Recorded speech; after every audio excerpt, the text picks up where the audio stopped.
பிள்ளைகளை பாடம் படிப்பிக்க வேண்டும். இஸ்ரவேலிலே 400 வருஷம் 4 தலைமுறைக்கு அவர்கள் பாடம் கற்பிக்க வேண்டும் என்று உருவாக்கி வைத்தது ஆண்டவராகிய தெய்வம்.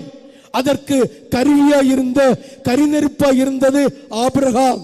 சிந்தித்து பார்க்க வேண்டும், சிந்தித்து பார்க்க வேண்டும்.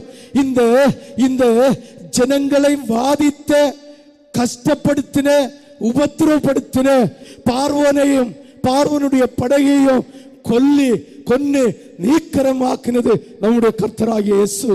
இந்த ஆபிரகாம் இந்த சாபத்துக்குரிய இந்த தூக்கத்தை தூங்கி சபையிலே ஆண்டவருக்கு பிரியமில்லாத ஆராதனை செய்த ஆபிரகாமையும் கர்த்தர் உண்டு பண்ணினார்.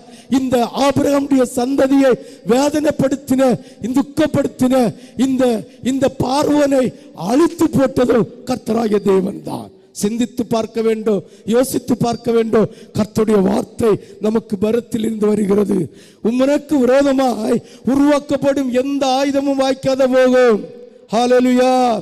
ஏனென்றால் இந்த கருவியை உருவாக்க ஞானம் கொடுத்ததும் நான் தான், அதை உருவாக்கினவனை அழிக்கிறதும் நான் தான்.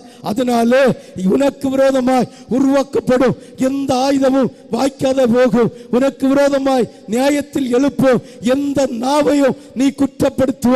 இது கர்த்தருடைய ஊழியக்காரனுடைய சுதந்திரம்.